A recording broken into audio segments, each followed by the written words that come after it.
가장 큰 궁금증은 인증키를 가지고 있다고 하더라도 어떻게 외부에서 접근이 가능했을까? 인증키를 만들어서 접속하는 거니까 가능은 합니다. 왜냐하면 접속하는 것들은 제가 앱을 가지고 쓰는데 한국에서 쓰건 딴 데가 쓰건 열려야 되는 건 맞는 거잖아요. 그러니까 그런 방법들은 맞는데 이 사용자가 천천히 여러 군데를 돌아가면서 정보를 수집해 갔다라고 얘기를 하거든요. 그러면 과연 한 군데에서 하나의 IP를 내가 가졌을 때 하나의 정보만 가져갔을 것이냐 아니면 몇 개의 정보를 가져갔을 것이냐라고 하는 것들인데요. 3천만 개 이상을 가져가려고 하게 되면 적어도 굉장히 많은 정보들을 가져갔을 거다라고 생각이 되는 것들이고요. 그리고 쿠팡같이 보안에 신경 썼던 업체라고 하면 FDS라고 하는 이상행위를 탐지하는 부분들이 있었을 거다라고 보는 거거든요. 네. 거기에 왜 안 걸렸을까라고 하는 게 이상하다라고 보는 거예요.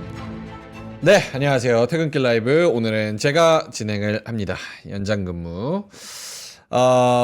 오늘 내용은 여러분들이 그냥 쭉 들으셔도 여기에 이 주제와 상관없으신 분들은 없으리라 생각이 됩니다. 바로 쿠팡 이야기인데요.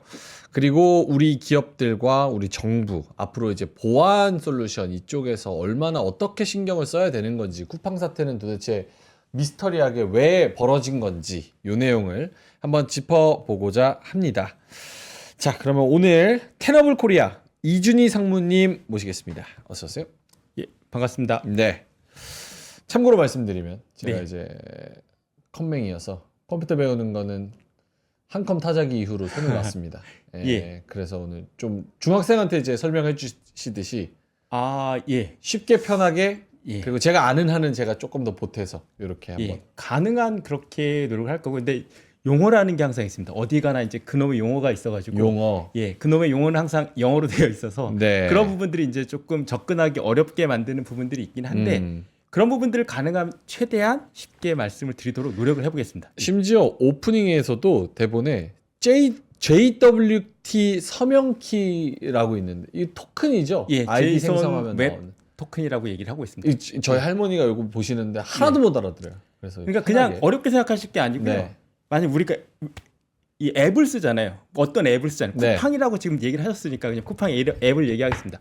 딱 들어갔습니다. 그래서 우리가 통신을 하기 시작하면 이 토큰을 가지고 통신을 하기 시작합니다. 내가 누구지 아니까. 지금 명피디님이 얘기하셨던 모든 것들이 이것 관련해서 통신을 해야 되고 그 정보를 받아야 되잖아요. 네. 그러면은 얘가 누군지 알아야죠. 내가 누군지를 증명하는 뭔가가 있어야 되잖아요. 그 값을 보여주는 게 그 토큰 값이죠. 사실상 제 아이디라고 생각하면 되네요. 그렇죠. 그렇게 아이디인데 그것보다는 조금 더 한 단계 인증에 대한 부분들을 강화하기 위해서 그런 것들을 만들어 놓는 것들이고요. 클라우드로 모든 것들이 요즘에 모든 세상들이 다 클라우드로 넘어가다 보니까 네. 그것들을 얼마나 편하게 하고 얼마나 간단하게 할 수 있을까라고 하는 것들을 고민하는 것들이고 그 중에 나온 지금 현재까지 유행하고 있는 표준 중에 하나다라고 보시면 될 것 같습니다. 두 가지식으로 얘기하면 사실 쿠팡 얘기도 좀 해야 되긴 하는데 오늘 요 컨텐츠에 핵심적으로 말씀하고 싶으신 부분은 뭐예요? 처음에 저한테 이제 연락을 주셨고 얘기를 할 때 어떤 걸 물어보시고 싶으신 건가 저도 이제 하도 쿠팡 얘기가 많으니까 제가 뭐 쿠팡에 대한 부분들 전체를 다 아는 건 아니고 그래서 쿠팡에 대한 것들을 들어오기 전에 좀 사전적으로 찾아봤고요. 그러면 이제 긴 세월 동안 쿠팡이라고 하는 회사가 전체적으로 보안이라고 하는 저처럼 이제 보안에 오래 있었던 사람 입장에서 보게 되면 명성이라는 게 있습니다. 굉장히 열심히 보안을 해왔던 회사입니다. 네. 보안 쿠팡이? 인력이 보안 인력이 200명이 넘습니다.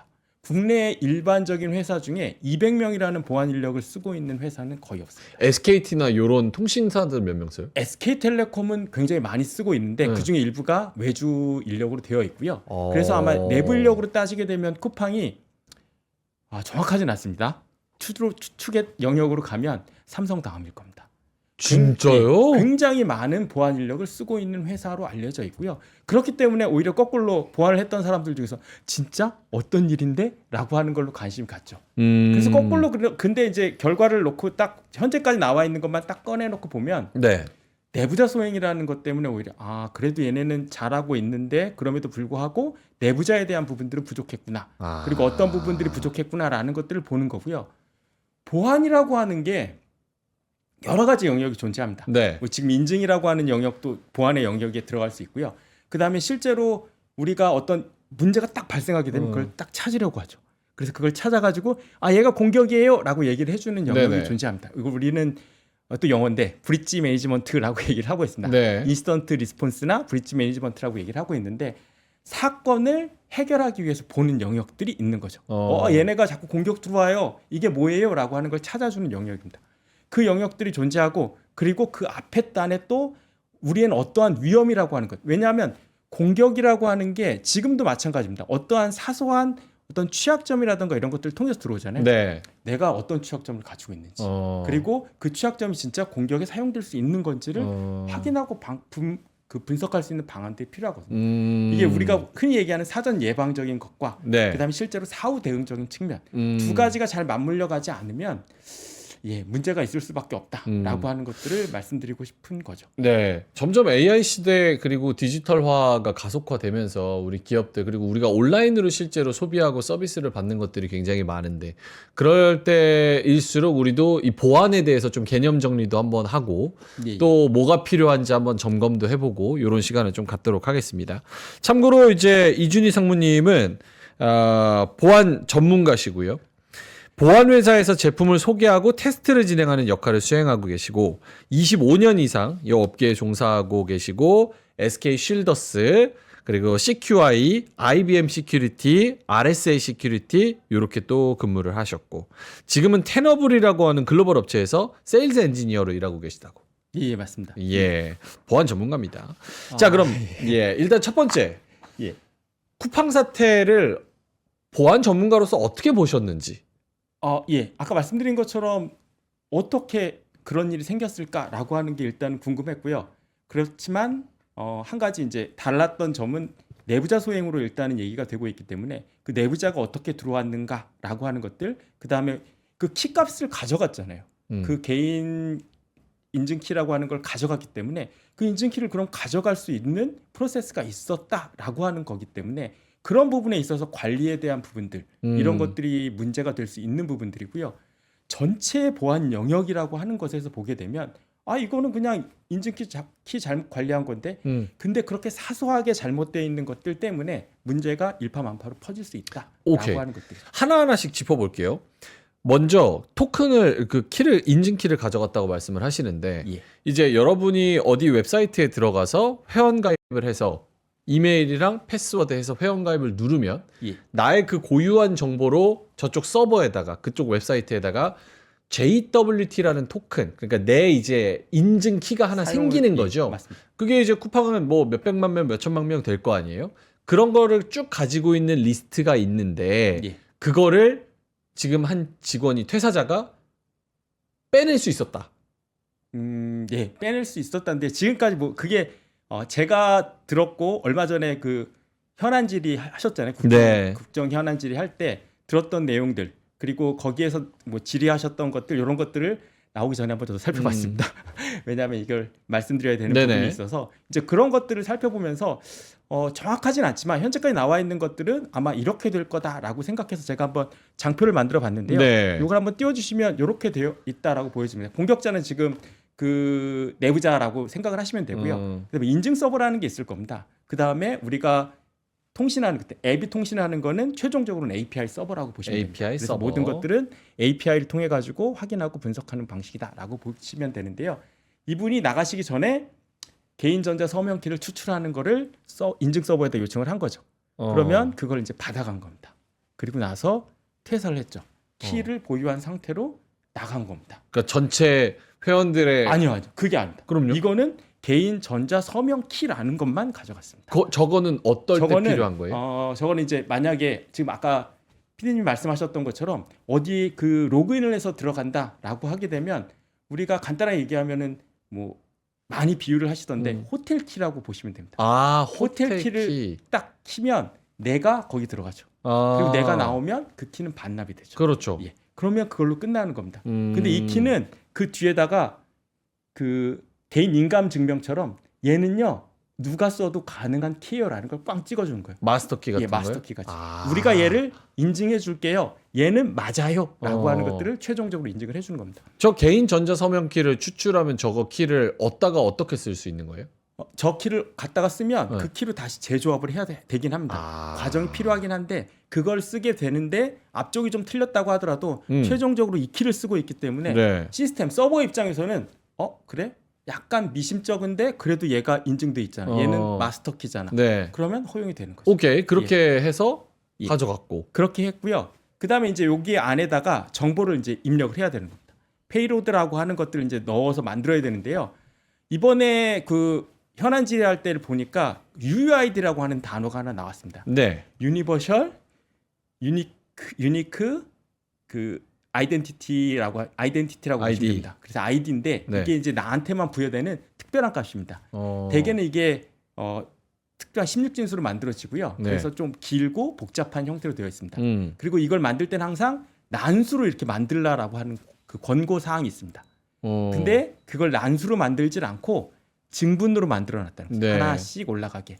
그러니까 저 UUID를 개발자는 알고 있었고 개발자는 그걸 추측할 수 있었을 거다 생각하는 거고요. 네. 그 뒤에다가 특정한 사용자의 페이로드 그다음에 유출된 키값을 딱 붙여가지고 만든 거죠. 이 사용 개발자였기 때문에 그 방법을 알고 있었을 거고 네. 그걸 통해 가지고 키를 무한대로 생성해낼 수 있었던 거죠.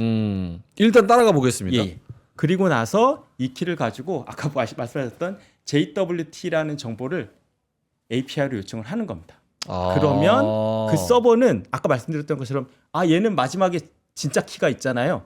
그러니까 그 진짜 키를 가지고 정상 요청으로 인지를 하고요. 그 중에서 정보를 가져갔습니다. 근데 이 공격자가 모든 정보를 다 가져갔진 않았다라고 얘기를 하고 있고 예. 그 중에서 특정한 키를 가져간 거죠. 뭐 이름이라던가 뭐 주소라던가 이런 부분들을 주로 가져갔던 걸로 보여지고요. 그 정보들을 쫙 유출했고 네. 근데 되게 희한하죠. 이 공격자가 만약에 피디님이 공격을 하셨다라고 하게 되면 그다음에 뭘 할까요? 그걸 가지고 예. 팔아요. 그렇죠. 팔거나 아니면 랜섬웨어라고 하는 것들을 쓸 때 가장 대표적인 거 협박하겠죠. 네. 나 이거 공개할 거야. 니네 힘들지 않으려면 이거 알려줘. 이거 돈 줘라고 해야죠. 근데 그걸 안 했어요, 이 사람은. 그걸 안 하고 일반 사용자들한테 메일을 보냈죠. 내가 네 정보 이거 가지고 있어. 그러니까 일반 사용자들이 이게 도대체 뭔 소리야? 네. 하고 신고를 한 거죠. 네네. 그래서 지금 이게 과연 유출이 완전히 다크웹이든 뭐든 다 됐냐? 그렇지 않냐라고 하는 것들을 보긴 해야 되는데요. 네. 지금까지는 이 사람의 의도라고 하는 것들이 좀 불분명한 게 있습니다. 어떤 의도로 과연 이걸 가져갔고 어떠한 걸로 이런 것들을 했느냐. 오케이. 일단 그러면 저 지금 그래프에서 공격자가 지금 인증 서버에서 키를 받아서 본 서버로 들어가서 회원 정보, 개인 정보를 다 가져갔다. 저게 일반 직원도 가능한 구조인 거예요, 원래? 아니 그렇지 않죠. 그러면 어떻게 저게 개인 가능해요? 전자 서명키라고 하는 것들은 네. 별도의 시스템으로 관리하도록 관리되는 지침들을 가지고 있습니다. 저걸 다운로드 받으면 그냥 어떤 뭐 USB나 이런 데다 옮겨갈 수 없고 네. 특정이 보관되는 곳에 보관하는 것들이 규정상에 들어있는 거죠. 그러니까 요새 뭐 ISMS를 받았음에도 불구하고 이런 문제가 있다라고 하는 것들이 계속 나오고 있는데 이런 것들 그 인증이라는 것들을 받았음에도 불구하고 이런 문제가 발생할 수밖에 없는 것들은 약간씩 우회의 경로들이 있습니다. 왜냐하면 모든 것들을 다 빡빡하게 그것들을 만들어 놓게 되면 힘들어요. 예. 그럼 이제 약간씩의 우리가 흔히 얘기하는 유두리라는 게 존재하죠. 약간 호텔 아까 비유를 하셨는데 그런 거네요. 마스터 호텔을 좀 보안을 튼튼하게 하겠다고 자물쇠를 막 6개씩 걸어놓고 키를 막 3개씩 꽂아야 되면 이게 불편함이 좀 생기니 그쵸, 예. 편의성을 위해서 어느 정도 좀 타협을 하는 그런 유두리가 있어야 된다. 예, 그런 유두리를 개발하는 입장에서는 있을 수밖에 없게 되고요. 그런 것들이 이제 사소한 보안의 문제들로 발생하는 거죠. 지금 같은 경우가 아마 네. 대표적인 상황이 될 거예요. 그러면 질문을 드리면 쿠팡이 아까 200명 정도 네. 그 보안 관련된 이런 거에 직원들을 굉장히 많이 두고 있다고 하셨는데 그러면 쿠팡 자체가 이 회사가 신경을 안 쓰는 게 아니잖아요. 보안에 엄청 그쵸. 신경을 많이 쓰는 예, 거잖아요. 맞습니다. 삼성 다음이라고 하니까. 예. 그럼에도 불구하고 저렇게 어이없게 털린 일은 근본적으로 왜 일어난 겁니까? 일단은 관리자이고요. 내부자였고 네. 이 사람이 굉장히 높은 권한을 가지고 있었을 걸로 생각이 되는 거죠. 아. 왜냐하면 어떤 그 개발이라던가 이런 것들을 하기 위해서는 일시적이든 아니면 장기적이든 그 사람한테 권한을 다 줘야 됩니다. 그 내부의 시스템들을 건드리고 테스트해보고 결과를 가져가다가 실제로 앱에다 적용하거나 이렇게 해야 되니까. 그럼 이 사용자는 일시적이나마 굉장히 큰 권한을 갖게 됩니다. 네. 전체를 다 관리할 수 있는. 그리고 그걸 가지고 테스트하고 결과를 내야 하는 역할을 하는 거죠. 근데 이 사람이 만약에 중간에 퇴사에 대한 통보를 받았고 기분이 나빴다. 라고 하게 되면 이제 그 키를 빼낼 수 있는 방안을 알고 있었을 거라고 생각이 되고요. 그 키를 이제 악용을 했던 걸로 보여집니다. 그러면 보안 전문가로서 저게 쿠팡의 관리 소홀이나 아니면 보안 소홀 혹은 뭐 기술적으로 좀 느슨했던 면 이런 거에 초점을 맞추기보다는 내부자의 좀 악의적인 이용으로 봐야 되는 쪽이 더 맞다. 악의적인 걸로 봐야 하더라도 물론 거기서 이제 관리적인 소홀은 없다라고는 할 수는 없는 거죠. 어쨌든 네. 홀을 만들어 놓은 거니까. 이 개발자라고 하는 사람이 봤을 때 이거는 충분히 가져갈 수 있는 거죠. 만약에 그 키를 특정한 곳에다 딱 저장해 놓고 네. 내가 쓸 때만 잠깐 쓰고 다시 거기다 반납해야 되는 형태다였다라고 하게 되면 아마 이걸 생각하지 않았을 겁니다. 하지만 봤더니 내가 했을 때 약간 잠깐 가지고 있어도 크게 문제가 없었더라라고 하게 되면 그러한 것들을 가지고 얘가 공격을 하지 않았을까라고 생각을 하는 거죠. 근데 저렇게 중요하다고 생각이 들면 우리도 그 뭐 핵무기 네. 요런 거 여러 핵 가지. 버튼, 예, 핵 예. 버튼을 발사하려면 뭐 키가 2개가 필요해서 하나는 뭐 저기 뭐야 국방장관이 가지고 있고 예. 하나는 대통령이 가지고 있어서 영화 보면 그 키를 꽂아가지고 동시에 딱 돌리는, 돌려야 이거 버튼을 누를 수 있다. 뭐 그렇잖아요. 예, 맞습니다. 보안이 저렇게 중요하면 그런 류의 방법을 써면 어때요? 예, 그런 것들을 하고 있죠. 그래서 요새 이제 투팩터 인증이니 뭐니 하고 하는 것들이 네. 대부분 다 그런 걸로 가는 부분들입니다. 그래서 대개는 그런 것들을 하고 있는데 아까도 말씀드렸다시피 여기서는 문제점은 뭐냐라고 하면 네네. 개발자입니다. 어? 개발자이고 특정한 시간 동안에 풀 전체 권한을 다 가질 수 있는 사람이라는 거죠. 그렇기 때문에 이제 그런 걸 어떻게 관리할 것이냐라고 하는 것들. 그러니까 보안이라고 하는 게 그냥 막고 두 가지 인증 방식을 통해 가지고 강화하고 하는 부분들도 이제 보안의 하나인데 보안에서 요즘에 이제 클라우드라고 하는 환경으로 넘어가고 보안으로 가다 보니까 네. 권한이라고 하는 것들에 문제가 생깁니다. 권한. 예, 나는 이 PC를 읽을 수밖에 없어요. 이렇게 보고 이렇게 뒤에서 이렇게 보는 수밖에 아 없어요. 만질 수는 없고. 만질 수는 없어요. 아. 근데 어떤 사람은 이 안에 들어가서 막 다 건드릴 수 있어요. 어. 그리고 프로그램도 깔 수 있고 그 안에 있는 데이터도 USB로 추출할 수 있어요. 어. 누가 위험할까요? 누가 위험하다? 예, 만질 수 있는 사람이 그렇죠. 더- 만질 수 있는 사람이 위험하죠. 네. 그게 개발자예요. 어. 모든 걸 다 해볼 수 있고 관리할 수 있는 거죠. 그렇게 하다 보면 그냥 보안하는 사람은 사실은 옆에서 이렇게 보거든요. 아 이게 위험할 것 같아. 네. 라고 하는 건데 그 사람은 하면서 방안을 안 해요. 아 이거 이러면 우회할 수도 있을 것 같은데 라고 하는 것. 어떤 면에서는 훨씬 더 많은 정보를 가질 수밖에 없는 거죠. 공격자라는 게 되게 그렇습니다. 막아놓고 있기 때문에 공격자의 욕구는 저걸 어떻게든 뚫어야지라고 하는 게 공격자의 욕구잖아요. 아, 그렇죠. 그러니까 그 방법들을 훨씬 더 머리를 많이 쓰는 거죠. 방어하는 측면을 거꾸로 생각을 해보면 굉장히 오랫동안 잘 막았어요. 그럼 과연 돈을 더 주고 개발을 해서 뭔가를 사게 할까요? 아. 밀선에서? 그렇지 않죠. 요 정도면. 예, 요 정도면 되게 잘하고 있잖아. 어. 그리고 가장 큰 문제가 뭐냐? 그 보안이라고 하는 영역을 딱 생각하면 위에 네네. 예, 높은 C레벨 분들이 딱 보시면 비용이죠. 비용. 예, 돈이 들어가는 거죠. 어. 이걸 이제 투자라고 하는 개념으로 바꿔달라고 얘기는 계속 하고 있긴 하지만 현재까지는 비용이 들어가는 겁니다. 쟤들은 뭐 돈을 버는 애들도 아니고 네. 특별한 건 아닌데 음. 그런 그- 것들이 있습니다. 쿠팡 사태를 지금 여기까지만 딱 정리를 해 보고 보자면 예. 지금 저 공격자, 지금 저 중국인 직원, 퇴사한 중국인 직원, 네. 저 사람은 그러면은 보안 전문가로서 어떤 의도를 가지고 저런 거를 했을 거라고 생각할 수 있어요? 아 그러니까 아까도 말씀드렸다시피 가장 이해가 안 되는 부분은 원하는 게 진짜 뭔지를 잘 모르겠어요. 저였으면 돈을 요구했을 것 같은데 그것도 안 했고 그냥 그거를 누구한테 보냈고 그리고 지금 아직까지는 뭐 밝혀지지는 않았지만 다크웹에 이 계정들이 돌고 있다던가 이런 것도 아직은 얘기가 나오는 건 없고요. 좀 시간이 걸릴 것 같습니다. 그것까지 확인하는 데까지는. 그렇게 따지게 되면 도대체 왜인지는 정확하게 모르겠는데 그래서 요즘 나오고 있는 기사나 이런 거 보면은 네. 앙심을 품었다라고 하는 얘기들이 나오는 게 그렇게 그러니까 중간에 하나가 뭐가 빠져 있습니다. 뭔가 필요하다고 우리가 생각하는 것. 우리가 봤을 때 얘가 이런 일을 하면 뭔가 돈을 벌어야 되지 않을까라고 하는 부분이 빠져 있기 때문에 그 부분 때문에 이제 뭔가 섭섭함 이런 것들로 인한 게 아닐까라고 생각한다라고 보여집니다. 범행 동기, 아, 그렇죠. 그리고 목적 네. 이런 것들이 좀 불분명한 예, 것 맞습니다. 같다. 그러니까 이제 다른 쪽으로 생각을 해볼 수밖에 없고. 근데 지금 여기 길게 적어주셨는데 알려지지 않은 문제점도 있습니까? 좀 이 가장 큰 궁금증은 인증키를 가지고 있다고 하더라도 어떻게 외부에서 접근이 가능했을까? 되었을까? 퇴사했는데. 예. 그러니까 요거는 약간 이제 좀 다르긴 한데요. 네. 이 인증키는 아까 제가 말씀드린 것처럼 그 인증키를 만들어서 접속하는 거니까 가능은 합니다. 그러니까 왜냐하면 접속하는 것들은 제가 앱을 가지고 쓰는데 한국에서 쓰건 아니면은 딴 데가 쓰건 그건 열려야 되는 건 맞는 거잖아요. 그러니까 그런 방법들은 맞는데 이 사용자가 천천히 여러 군데를 돌아가면서 이 정보를 수집해 갔다라고 얘기를 하거든요. 그러면 과연 한 군데에서 하나의 IP를 내가 가졌을 때 하나의 정보만 가져갔을 것이냐 아니면 몇 개의 정보를 가져갔을 것이냐라고 하는 것들인데요. 이게 3천만 개 이상을 가져가려고 하게 되면 아마 적어도 굉장히 많은 정보들을 가져갔을 거다라고 생각이 되는 것들이고요.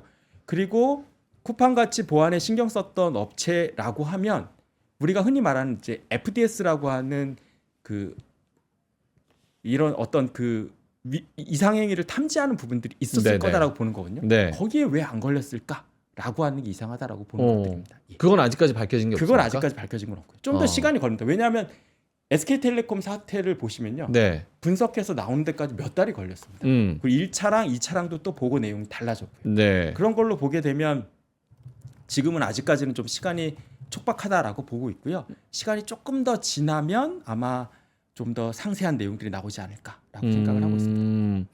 여기 지금 쿠모다마님께서 이게 사실인지 아닌지 저는 지금 팩트 체크가 안 됐습니다. 예. 돈을 요구하지는 않고 한국이 통신 보안에 더 신경을 썼으면 좋겠다. 그래서 강화를 요구했다라고 하는데 맞습니까? 저는 아직 못 본 기사입니다. 만약에 기사에 나와 있다라고 하면은 그런 내용이 있을 텐데 저는 아직까지는 확인하지 못했습니다.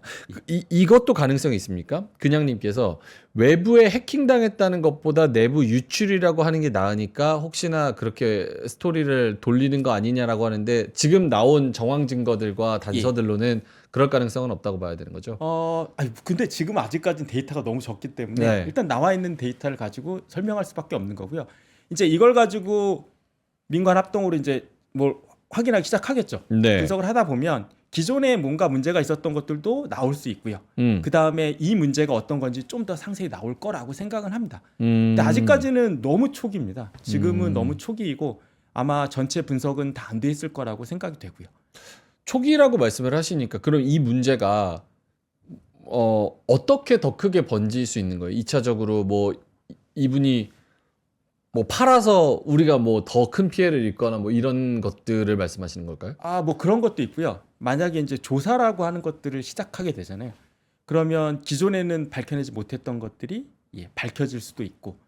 어떤 얘기냐면 기존에는 이제 쿠팡이 되게 잘해왔고 해킹을 한 번도 안 당했었다라고 생각을 했는데 뒤지다 보니 어디선가 지난번 SK텔레콤처럼 BP 필터가 보인다던가 이런 어떤 흔적들이 보일 수도 있다라고 하는 것들이죠.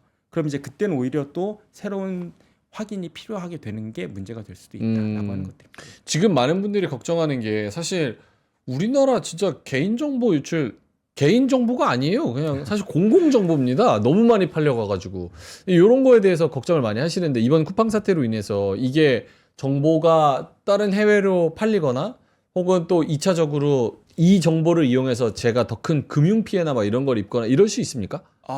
뭐 이제 그게 거기서 나왔는데 지금 현재까지는 금융 피해를 입을 거다라고는 생각하지 않는데 네. 문제는 뭐냐 하면 이걸 가지고 피싱에 사용할 수 있다라고 하는 것들이죠. 만약에 택배 기사가 인척하고 전화를 해서 네. 어떠한 뭐 행위를 한다던가 뭔가 추가적인 것들을 안다던가 왜냐면 우리가 뭔가 전화를 할 때 나에 대해서 뭔가를 알고 있으면 우리는 확 신뢰를 해버리죠. 맞아요. 이렇게 되잖아요. 근데 그걸까 아니고 뭔가 나랑 핀트가 안 맞아. 그러면 이건 좀 이상한데? 정보를 다 하는데, 들고 있으니까. 근데 정보가 이거 맞아요 하다 보면 거기에 빨려 들어갈 수 있는 확률이 높아지는 거죠. 그럼 이제 그것 때문에 지금 모든 걸 다 바꿔라라고 얘기를 하는 것들이 그런 이유들입니다. 근데 실제로 이 업계에서 그러니까 저기 다크 쪽 업계죠. 우리나라 사람들 개인 정보가 진짜 막 100원, 500원 이렇게 무작위로 엄청나게 많이 팔립니까? 뭐 그렇다라고 얘기를 하고 있습니다. 지금 이미 그렇게 올라가 있고 단가적인 측면에서는 낮다라고 알려져 있기는 합니다. 뭐 그거는 이미 여러 건의 사건들도 있었고 굉장히 오래전부터 그런 문제가 있었고 심지어 사실 올해 하도 기업들에 대한 것들만 포커싱해서 얘기를 하다 보니까 그렇게 되어 있긴 하지만 우리 정부도 여러 군데가 털렸었기 때문에 그 얘기 좀 해주세요. 어디 아, 어디. 정부 기관들이 털린 걸로 이제 발표가 됐었고요. 그리고 그 정보들을 통해서 온 나라라든가 뭐 이런 데서 다 그 문제가 있었던 걸로 얘기가 되고 있고 그렇게 됐으면 이제 내부 정보라든가 이런 것들이 나갔을 경우에 국민과 관련된 정보들이 많이 나갔을 거다라고 판단이 되는 것들이. 그러면 그 전 세계적으로 비교를 해봤을 때 우리나라에서 이렇게 보안 사고 일어난 디지털 보안 사고 일어나는 건수 그리고 그 피해 규모 이런 것들이 다른 나라에 비해서 상대적으로 좀 빈번하고 큰 편이에요? 그거 꼭 그렇지는 않은 것 같습니다. 왜냐하면 이제 계속적으로 딴 곳에서도 주기적으로 발생하고 있는데요. 올해만 놓고 보면 좀 굵직한 것들이 좀 딴 곳보다 더 많이 발생을 한 걸로는 보여지긴 합니다. 업계에 계시니까 그 근본적인 이유는 뭡니까? 이게 이제 그 계속 얘기가 되고 있는데 SK텔레콤도 그렇고요. 그 다음에 이제 뭐 다른 곳들도 마찬가지인데 올해 발생한 건 아니라고 주로 얘기를 하고 있죠. 네. 몇 년 전에 발생했던 게 지금 찾아진 것이기 때문에 2025년에 몰려서 발견이 되었다라고 보는 것들이 맞은 것 같긴 합니다. 그래서 그러한 문제들, 그러한 것들 때문에 굉장히 커 보이는 것들이 존재하고요. 그러면 왜 갑자기 몇 년 전에 이런 문제가 발생했냐라고 하게 되면 우리의 삶의 패턴이 팬데믹 이후로 바뀌었기 때문에 가장 큰 문제가 발생하는 거죠. 기존에는 우리가 얘기했던 이제 보안 업계에서 이제 경계 보안이라는 얘기를 많이 했습니다. 보안. 그 스타크래프트 이런 거 좋아하시나요? 네네네. 스타크래프트에서 보게 되면 딱 앞에 성벽이나 이런 데다가 딱 탱크 배치하고 그렇죠. 못 넘어오게 하죠. 입구 막기. 입구 막기. 그거 하죠. 우리는 이제 항상 그걸 해왔습니다. 그 근데 어느 순간 갑자기 모든 게 이제 클라우드로 넘어가고요. 그 다음에 재택근무라는 걸 해야 됐잖아요. 재택근무를 해야 되니까 내부 시스템으로 들어와야 됩니다. 네. 이 길들을 계속 열어놓는 거죠. 그게 우리한테만 열린 게 아니라 해커들에게도 열려 있게 된 거죠. 그래서 그게 바뀌면서 그 당시에 있었던 우리가 알고 있었던 그런 부분 그 공격이라고 가능할 수 있는 영역들이 갑자기 확 넓어진 거죠. 네. 해커들도 그 시기를 노려서 많이 들어왔던 걸로 보여지고요. 그래서 그런 문제들이 이제 발견되고 이렇게 나오다 보니까 문제들이 이렇게 한꺼번에 확 튀어나왔고 오히려 이렇게 문제가 확 튀어나왔기 때문에 이제 그거를 조치해 나가는 방안들 이런 것들을 고민해야 될 시기가 왔다라고 생각이 됩니다. 그러니까 사회적으로 이제 팬데믹 시기가 지나가면서 우리가 모든 것을 온라인으로 하는 그 시기가 급격하게 다가왔고 또 뭐 인트라넷으로 또 이렇게 뭐 들어가고 뭐 하고 하는 게이트웨이 같은 것들이 또 열리면서 지금 요런 사고들이 좀 빈번하게 발생하는 현상이 나타난다. 그렇죠. 거기다 플러스 우리나라 기업들은 통신과 이 보안 쪽에 대해서 투자를 글로벌적으로 굉장히 많이 하는 편입니까? 하는 것도 있고 그렇지 않은 것도 있긴 한데요. 상대적으로 보면 아무래도 훨씬 조금 적게 한다라고 그렇게 판단을 하고 있는 거죠. 글로벌 전체 영역에서 보면 한국의 투자액은 조금 낮다라고 보고 있는 거죠. 왜냐하면 그 GDPR이나 이런 것들 해외 표준을 보게 되면 만약에 해킹 사고가 당해서 유출이 되게 되면 굉장히 7%뭐 이런 것들 매출의 7% 이런 것들을 그 벌금으로 과금하잖아요. 근데 우리는 사실은 그렇지 않죠. 우리는 약간 고무줄 같은 게 있어서. 그러니까 기사를 보니까 기업들은 왜 대기업들은 몇십조 몇백조의 규모인데 왜 이렇게 통신에 투자를 안 하나 해서 기사의 분석을 봤더니 몇백만 명 그 개인정보 유출하면 벌금이 한 50억에서 한 300억 사이 정도 나오더라고요. 네. 그게 훨씬 싸다 걸렸을 때. 그러니까 기업 입장에서는 당연히 비용적인 측면으로서는 그게 낫지 않겠냐라는 건데 맞습니다. 팩트입니까? 저도 그렇게 보고 있고요. 그게 가장 핵심적인 부분인 것 같습니다. 왜냐하면 아까도 말씀드렸다시피 비용이라고 생각을 하고 있는데 비용의 측면에서는 비용과 비용을 비교를 해보는 거죠. 네. 얘도 비용이고 얘도 비용이에요. 근데 여기에 들어가는 돈이 수백억이다라고 하게 되면 아까 말씀하신 것처럼 50억으로 퉁칠 수 있다 그러면 어느 걸 선택하시겠습니까? 경영자 입장에서. 경영자 입장에서. 근데 그러면 정부는 그동안 왜 이렇게 손 놓고 있어요? 자기네들도 털리느라 바쁜가? 손 놓고 있지는 않은데 아직 그 표준을 딱 정하지를 못하고 있는 것 같습니다. 이게 이제 전체적으로 점점 팬데믹 이후로 가면서 이제 사건들이 생기면 아마 그게 만들어지고 질 거라고 생각하고 있고요. 이게 올해가 아마 계기가 되지 않을까라고 생각을 하고 있습니다. 그러면 그 기업들의 특히나 이제 IT 쪽 많이 하는 기업들의 그 보안 시스템 요게 국가의 감사나 뭐 이런 거를 좀 받아요?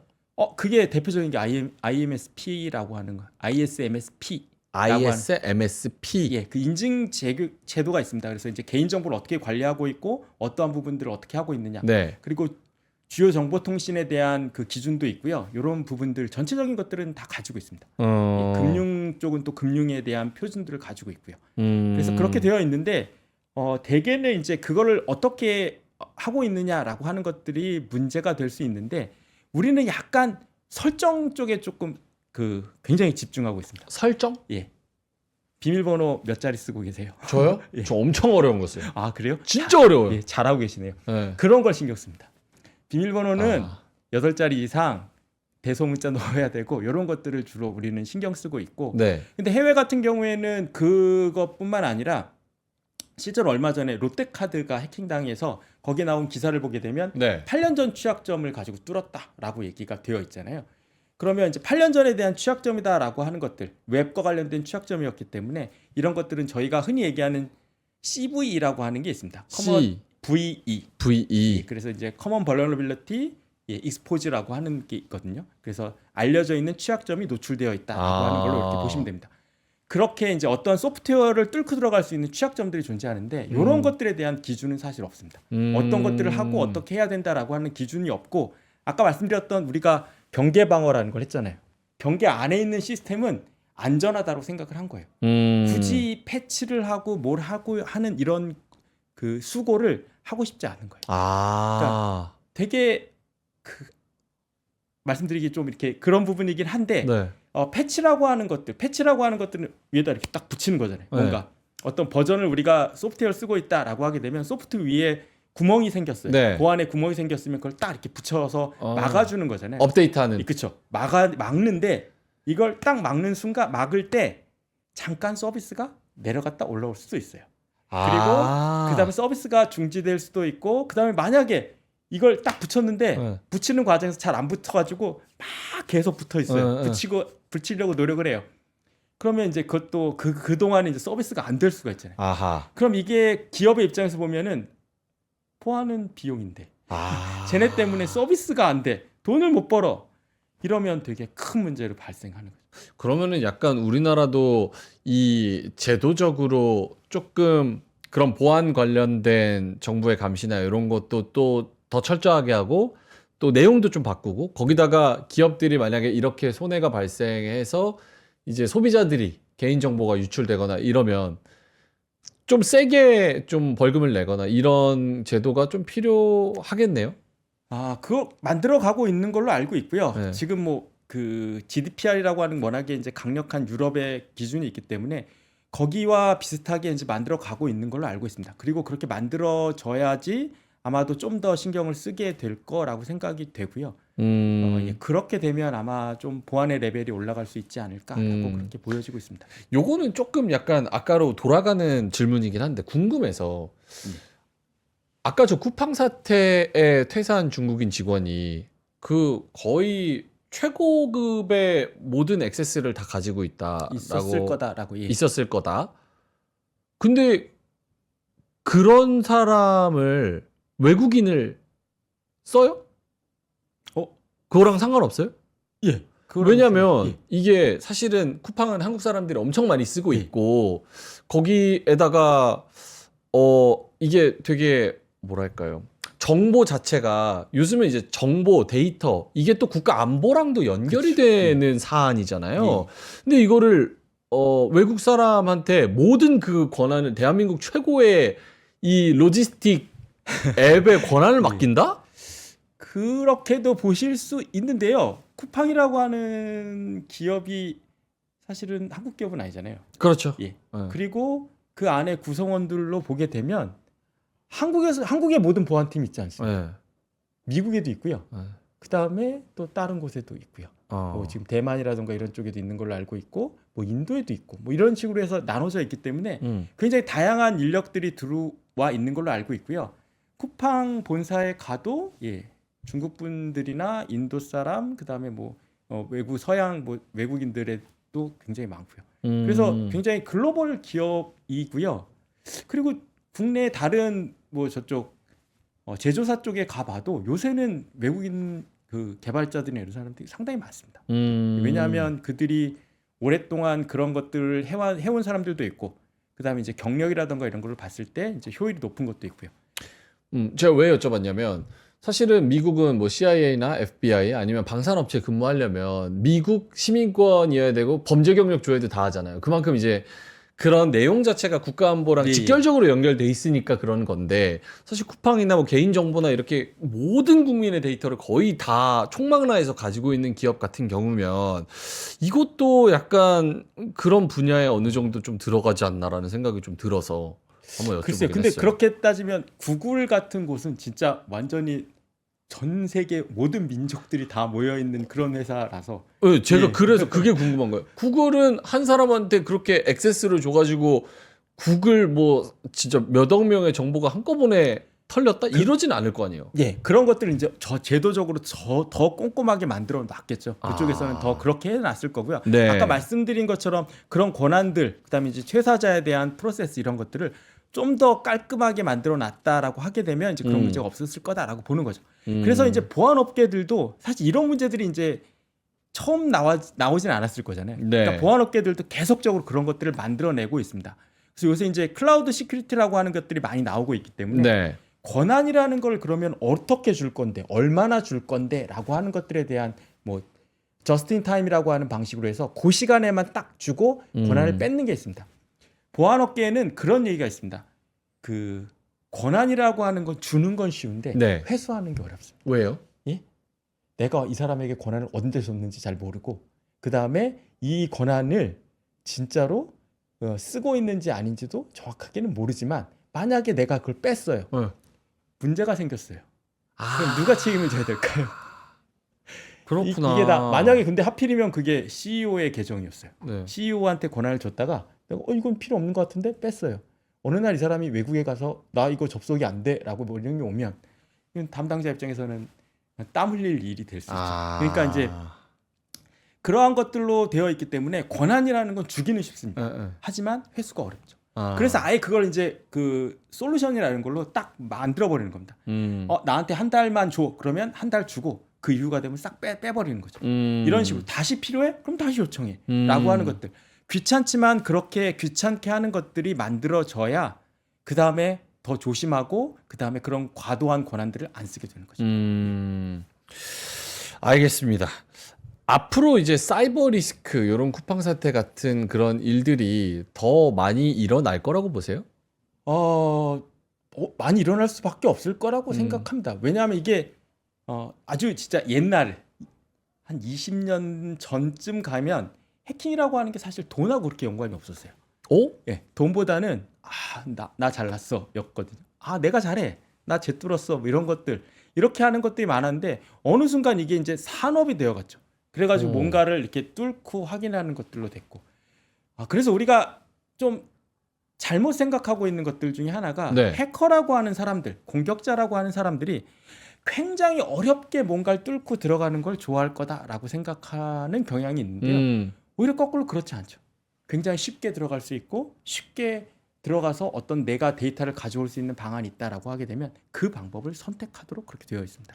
집 터는 거랑 똑같네요. 예, 그렇죠. 예, 그렇게 되어 있기 때문에 점점 더 많아질 수밖에 없고요. 더군다나 요새 AI가 나와 있잖아요.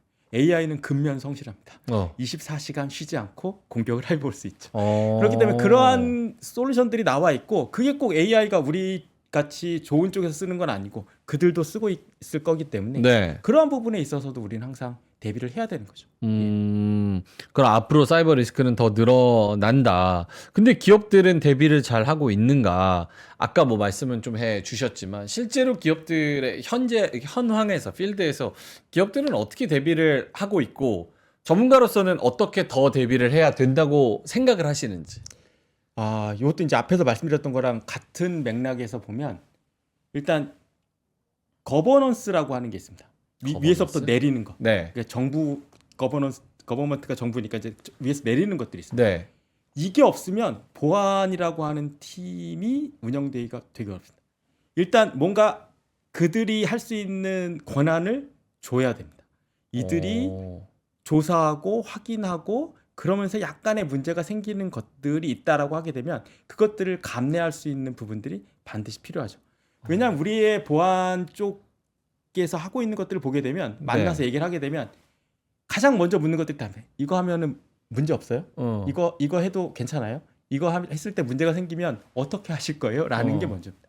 이거를 통해서 어떻게 보안의 성숙도를 올릴 수 있고 이 보안의 레벨이 어디까지 올라갈 수 있어요? 라기보다는 네. 주로 그런 것들에 관심이 맞춰져 있다라고 하는 게 일단은 그동안 너무 많은 힘든 시간을 보냈다라고 하는 것들이 생각이 되고요. 그래서 그걸 오히려 이제 넘어가서 좀 더 자유롭고 그다음에 다양한 것들을 보고 확인할 수 있는 방안들을 만들어 줄 수 있는 힘이 필요하다라고 보는 것들이죠. 근데 사실 CISO라고 하는 분들이 이제 많이 생겼잖아요. CISO, 예. CEO 같은 거예요? CEO인데 이제 시큐리티를 담당하는 치프. 예. I는 뭐예요? 인포메이션 인포메이션 시큐리티. 시큐리티 예. 오피서예요. 그래서 이제 그것들에 대한 부분들을 관리하고 운영할 수 있는 분들이 많이 생겼습니다. 근데 그분들이 C자를 달고 있긴 하지만 아직은 좀 힘이 부족한 상태이죠. 그래서 이번에 아마 그 SKT 사건이 나오고 그래서 정부에서 내려온 지침을 보게 되면 자산에 대한 전수조사를 해라. 네. 취약점이 뭔지를 확인해라. 라고 하는 그런 것들이 내려오면서 거기에 CEO의 확인을 받아서 제출해라. 라고 하는 것들이 나온 걸로 알고 있습니다. 그게 왜 그러냐라고 하게 되면 CISO가 그것들을 하기에는 아직까지는 좀 부족한 부분들이 존재한다라고 하는 것들이죠. 그래서 일단은 그쪽으로 좀 힘이 실리는 게 첫 번째라고 생각을 하고요. 그게 만들어지게 되면 내부에 있는 자산에 대한 부분들을 확인하고 분석할 수 있는 방안들이 필요합니다. 우리는 되게 다 나눠져 있다라고 생각합니다. 방화벽 팀, 뭐 내부 DB 관리팀 이런 것들이 다 쪼개져 있고 나눠져 있다라고 생각을 하는데, 맞아요. 예, 보안이라고 하는 것들, 그 다음에 이제 공격자의 관점에서 보게 되면 다 연결돼 있습니다. 네트워크로 연결되어 있고 계정으로 연결되어 있고요. 그 연결되어 있는 것들을 어떻게 관리하고 운영할 것인가라고 하는 총괄적인 플랜이 필요하고 총괄적인 관리할 수 있는 권한, 그 다음에 능력이 필요한 것들이죠. 근데 우리는 이렇게 세세하게 보고 이 팀들이 나눠져 있고 하다 보니까 몰라, 저기 건드리긴 너무 힘들어 라고 하는 것들이 괜히 또 이제 또 예, 충돌 나고 예, 그럴 수도 예, 있어서. 그렇죠. 예. 그러니까 뭐 가장 그런 게 사실은 OT라고 하는 영역이 존재하거든요. OT? 예. 제조 영역에서 보게 되면요, 제조할 때 어떤 그 밸브가 막 돌아간다던가 네. 막 이러면서 뭐 섞이고 막 이럴 거잖아요. 만약에 네네네. 그 석유를 만드는 회사다라고 하게 되면 석유를 정제하고 이러는 네. 과정에서 밸브가 자동으로 열리고 닫히잖아요. 사람이 하진 않을 거잖아요. 그렇죠, 밸브 조절을. 그렇죠. 그런 것들을 관리하고 운영하는 시스템들이 존재합니다. 기존의 IT 영역에서는 그런 영역들을 거의 담당하지 않았어요. 저쪽은 그냥 그리고 그쪽은 아까 말씀드린 것처럼 철저하게 폐쇄망입니다. 네.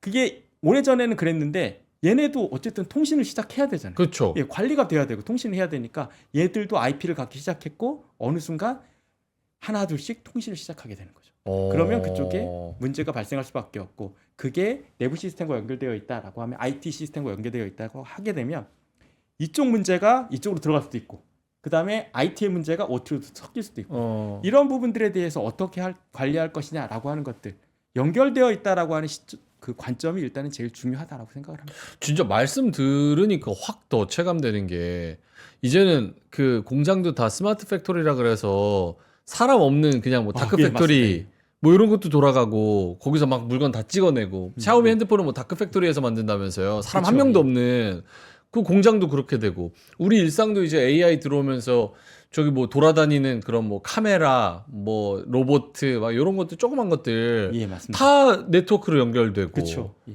그러면 진짜 이거 금융도 요즘은 그냥 딱 뭐 페이스 인식해가지고 그냥 들어가가지고 막 하잖아요. 예전이랑 다르게. 그렇죠. 예. 뭐 지금 얘기 들어보니까 이 보안 엄청 중요하겠네요. 그러면. 그렇죠. 점점 더 중요해질 수밖에 없고요. 요즘에 이제 뭐 테슬라가 나오면서 갑자기 그 자율주행 얘기가 네. 계속 나오잖아요. 그 데이터도 어쨌든 어딘가에 모일 겁니다. 그러면 그 데이터에 대한 문제가 없냐, 있냐라고 하는 것들도 계속 나올 거고요. 그 데이터를 어떻게 안전하게 관리하고 운영할 것이냐. 우리가 무서워하는 것들은 그 데이터를 누가 가져가는 것도 있지만요, 거기다가 뭔가 나쁜 거를 넣어서 음. 잘못 동작하게 만드는 거에 대한 우려도 발생을 하는 겁니다. 네. 우리가 초기에 AI라고 하는 것들을 얘기하면서 가장 많이 얘기했던 게 쓰레기가 들어가면 쓰레기가 나온다였습니다. 왜냐하면 어떤 좋은 데이터가 들어가야지만 그 좋은 데이터가 나오는 건데 그걸 누군가 바이어스를 시키는 거죠. 뭔가 이렇게 편향을 시켜버리면 거기에서 문제가 발생할 수도 있다라고 하는 것들. 그걸 어떻게 잘 관리하고 운영할 것인가라고 하는 것들이 앞으로의 보안 영역에서는 되게 중요한 부분도 될 거다라고 그렇게 보고 있습니다. 네. 보안이 굉장히 좀 중요하겠다. 이런 생각이 듭니다. 오늘 대부분 뭐 많은 부분 좀 짚어본 것 같습니다. 저희 58분에 끝나나요? 아니면은 55분에 끝나요? 55분? 58분? 58분.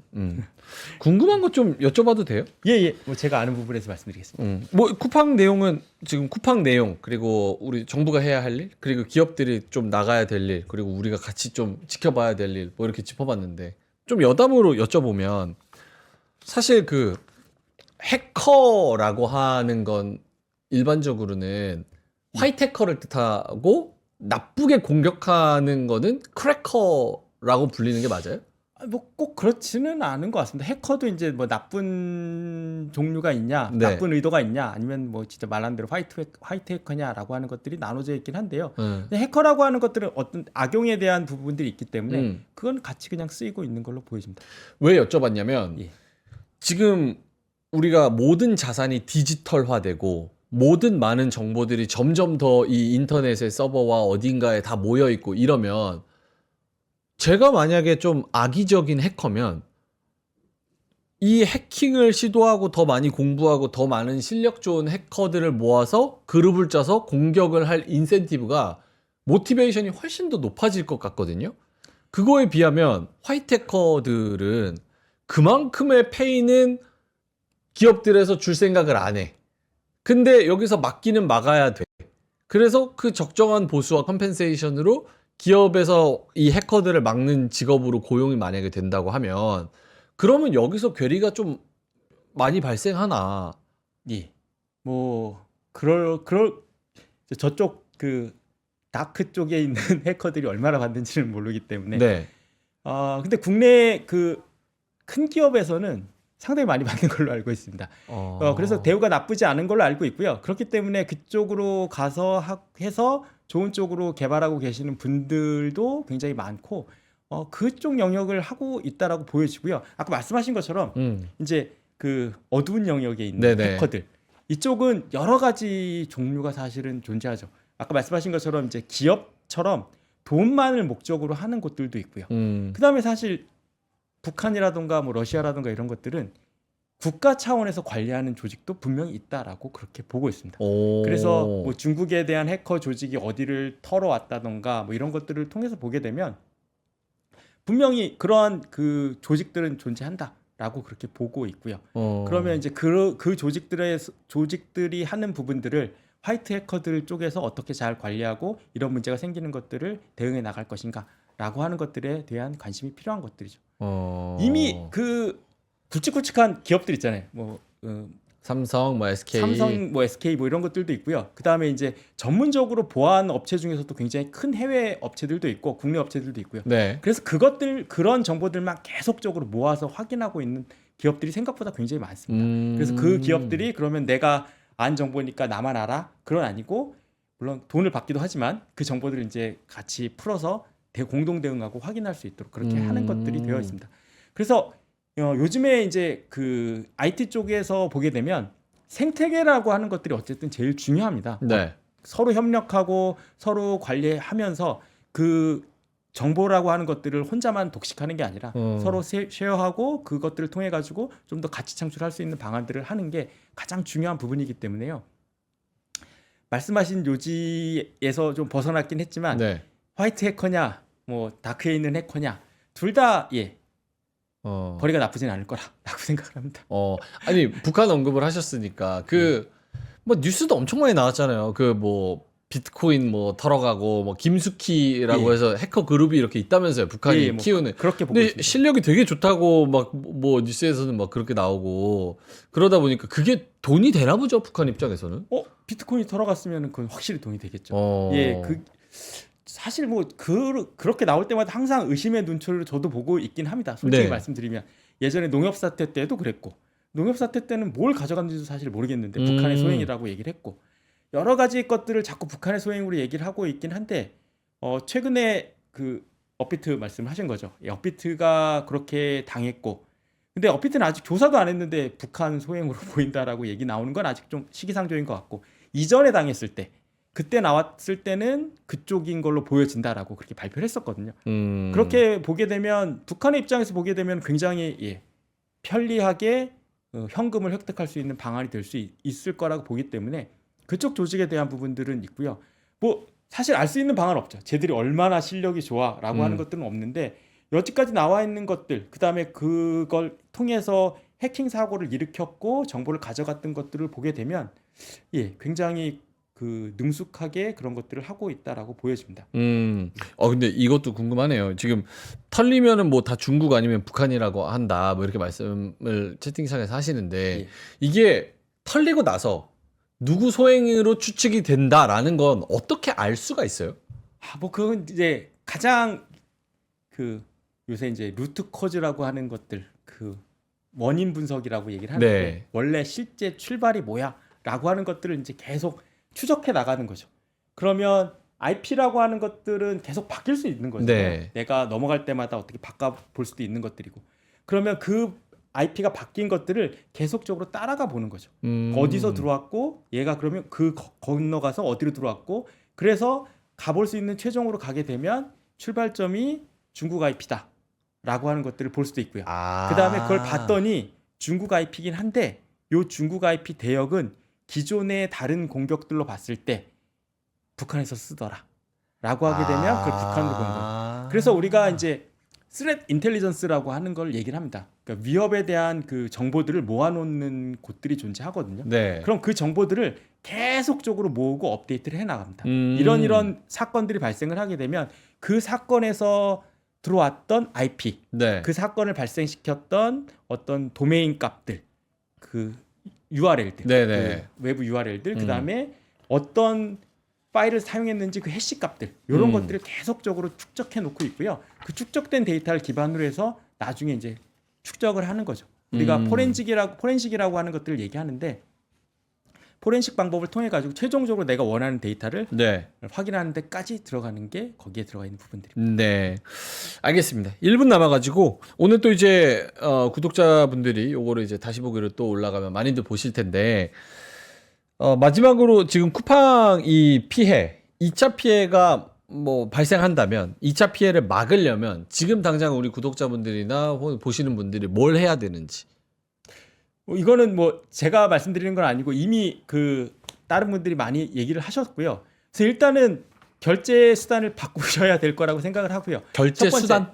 결제를 등록해 놓고 쓰고 계셨다라고 하게 되면 결제 수단을 바꾸는 게 제일 중요하다라고 생각하고 삭제만 해야 돼요? 아니면 바꾸기만 하면 돼요? 삭제하시고 바꿔야죠. 일단은 정보가 그 전 정보들이 나갔다라고 보면 그 정보들을 일단은 한번 삭제하시고 새로운 정보로 넣으시는 게 좋을 거라고 생각이 됩니다. 그리고 뭐 요새 현관 비밀번호 바꿔라 뭐 다른 것들 다 바꿔라 얘기를 하고 있기 때문에 그러한 것들만 주의하시면 조금 더 안전하게 생활하실 수 있지 않을까라고 생각합니다. 그리고 아직 너무 모든 것들을 너무 걱정만 하시는 것도 그렇게 좋지는 않기 때문에 사용하시면서 크게 우려할 부분들을 먼저 위험이라고 하는 것들은 사실은 언제 발생할지 모르기 때문에 그 위험이라는 것들을 우리가 방어하기 위한 장벽을 만드는 거는 당연하고요.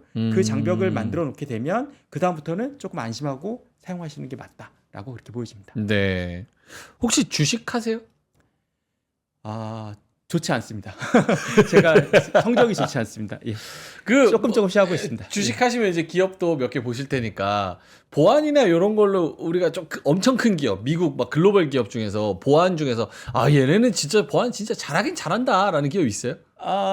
요새 뭐 이제 이제 보안이라는 것도 사실 유행이라는 것들을 되게 따라가기 때문에 요즘에 보게 되면 클라우드 스트라이크 같은 업체가 지금 아마 제일 높은 가격대로 지금 거래가 되고 있을 겁니다. 클라우드 스트라이크. 그런 쪽 아니면 이제 팔로알토는 막 올라가다 약간 떨어지긴 했고 뭐 그런 업체들이 되게 지금은 가장 보안 업계에서는 선두에 나가 있는 것들이고요. 그다음에 크라우드 스트라이크 같은 경우에는 얼마 전에 그 잭슨 황이 그 자기네 내부 행사에서 이제 발표하면서 네. 우리는 얘네랑 하고 있어라고 하는 식으로 소개했기 때문에 아마 더 이제 이슈가 된 걸로 보여지고요. 네. 뭐 지금 종목 상담 막 들어오네. 애플, 팔란티어, 미래에셋 벤처 투자 뭐 이런. 팔란티어도 요새 많이 얘기하고 있는데 팔란티어는 이제 보안이라기보다는 약간 그쵸. 이제 조금 다른 쪽으로 생각을 하고 있습니다. 네. 약간 이제 뭐 경로 분석이라든가 이런 것들을 되게 잘하는 그런 기업이에요. 알겠습니다. 자, 그러면 오늘 테너블 코리아 이준희 상무님과 함께 했는데요. 이게 사실 어려울 수도 있는데 되게 풀어서 잘 설명을 해주셔서 너무 감사드리고, 아유, 고맙습니다. 예, 다음에는 자주 안 뵙는 게 좋은 거겠죠? 예, 이슈가 없어야죠. 이슈가 있어야지. 근데 저희는 돈을 벌 기회가 생기기 때문에 예, 적당한. 알겠습니다. 뭐 이런 사고를 미연에 방지하고자 뭐 기업들이랑 정부랑 좀 많이 육성하고 투자하고 이런 또 흐름이 계속 이어졌으면 좋겠습니다. 자, 상무님과는 여기서 인사드리겠고요. 저도 함께 좀 같이 인사를 드리겠습니다. 주말 편안하게 보내시고요. 그럼 저희는 여기서 이만 물러갑니다. 고맙습니다. 고맙습니다. 2026년 준비되셨나요? 새해에는 투자 수익도 삶의 방향도 180도 바꾸고 싶다면 지금이 바로 그 순간입니다. 스타트 2026 위크 1 12월 13일 토요일 최장기 베스트셀러 돈의 속성의 저자이자 스노우폭스 창립자인 김승호 회장이 단 하나의 질문을 던집니다. 어떻게 투자할 것인가? 그리고 그 자리에서 당신의 생각을 뒤흔드는 실전 Q&A가 시작됩니다. 위크 2 12월 21일 일요일 저속노화의 정희원 소장 그리고 3프로TV 구독자가 사랑한 투자 전문가 윤지호 대표와 안유화 원장 여기에 데이터로 세상을 읽는 송기령 작가까지 인생 건강 투자 그리고 한국 사회 2026년을 관통할 모든 이야기가 단 하루에 압축됩니다. 얼리버드 마감 전에 위즈덤 칼리지 2026학년도 입학 등록만 하시면 이 모든 강연에 무료로 참여하실 수 있습니다. 하지만 좌석이 한정돼 있어 등록 순서대로 선착순 마감됩니다. 지금 바로 망설이지 말고 영상 아래 링크에서 확인하세요.